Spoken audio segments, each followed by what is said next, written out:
Hello friends, कैसे हैं आप लोग। आशा करते हैं आप लोग अच्छे होंगे, स्वस्थ होंगे, मस्त होंगे। फ्रेंड्स, मैं भी अच्छी हूँ। मैं फिर से आ गई हूँ एक कहानी के साथ। बहुत ही सुंदर कहानी है। बहुत समय पहले की बात है। एक राजा रहता था। वह बहुत ही निर्दयी राजा था। उसने एक चोर को पकड़ लिया चोरी करते हुए।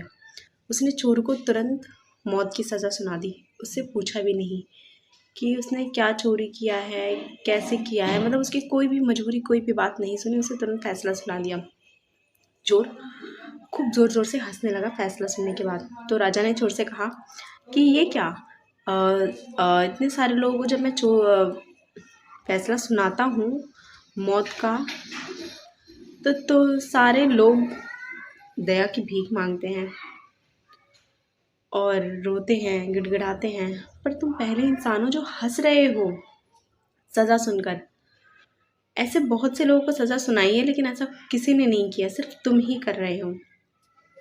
तो चोर कहता है कि राजा साहब, अभी एक हफ्ते पहले ही किसी विद्वान साधु ने मुझे एक विद्या सिखाई है जिससे मैं घोड़े को उड़ा सकता हूँ आसमान में। राजा अचंभित हो गया। उसने कहा, अच्छा, तो तुम मेरे घोड़े को उड़ना सिखाओ, और अगर तुमने ऐसा नहीं किया तो तुम्हें मृत्यु दंड दूंगा, और बहुत बुरी तरह तुम्हें मृत्यु दंड दूंगा मैं।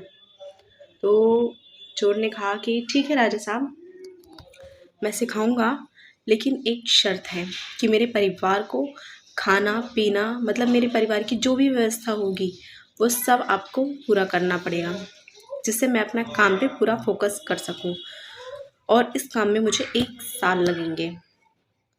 तो राजा ने कहा ठीक है। राजा ने कहा ठीक है, सब करने के लिए मैं तैयार हूँ, लेकिन तुम्हें उसे सिखाना होगा। चोर चला गया अपने घर।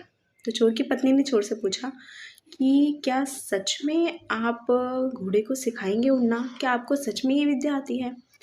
तो चोर ने अपनी पत्नी से मुस्कुराते हुए कहा कि थोड़ी सकारात्मक सोचो मेरी पत्नी जी। तो उसकी पत्नी को तो कुछ समझ में आया नहीं। तो उसकी पत्नी ने कहा कि तो बताओ कि तुमने मतलब क्या सोचा है, क्या चला तुम्हारे दिमाग में उस वक्त जो तुमने ऐसा कहा। तुम्हें नहीं आता है लेकिन फिर भी तुमने ऐसा कहा। तो चोर ने अपनी पत्नी को बताया कि इसके 3 कारण हैं। पहला कारण, क्या पता इस 1 साल के बीच मेरी दुर्घटना हो जाए, या किसी बीमारी से ग्रस्त होकर मेरी मृत्यु हो जाए, या फिर राजा और राजा का घोड़ा मर जाए, क्योंकि दोनों ही बूढ़े हो चुके हैं।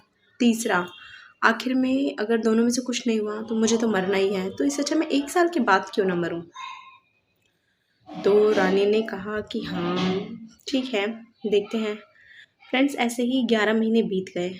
चोर को डर लगने लगा कि इन 1 साल में तो ऐसा कुछ नहीं हुआ। तो उसके मन में मतलब बहुत ही ज़्यादा डर बैठ गया था। वो हर रोज़ भगवान से प्रार्थना करता कि हे भगवान, मुझे बचा लो और मैं अब चोरी नहीं करूँगा। वो रोज़ प्रार्थना करता, प्रतिदिन प्रार्थना करता।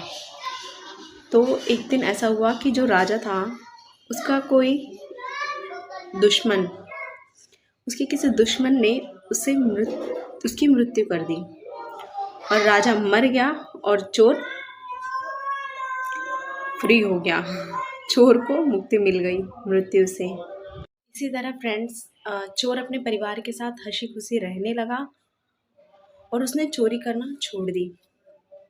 फ्रेंड्स, इसीलिए कहते हैं कि जो आने वाला समय है वो कैसा होगा कोई नहीं जानता, और जो हमारा बुरा समय है वो कब तक रहेगा ये भी कोई नहीं जानता, और हमारा समय कब बदल जाए, बुरा समय कब बदल जाए ये भी कोई नहीं जानता। इसीलिए कहते हैं कि जो बुरा समय होता है वो कभी ठहरता नहीं है, वो कभी ना कभी बदल जाता है। इसलिए कभी ये चीज़ ना सोचें कि बुरा समय हमेशा रहेगा। नहीं, अच्छा समय भी आता है लोगों का। और सकारात्मक सोचिए हमेशा, अच्छा सोचो अच्छा होगा। फ्रेंड्स, कहानी यही ख़त्म होती है। ऐसी ही कहानी सुनने के लिए मेरे चैनल को सब्सक्राइब कर लेना, वीडियो को लाइक करना और ज़्यादा से ज़्यादा शेयर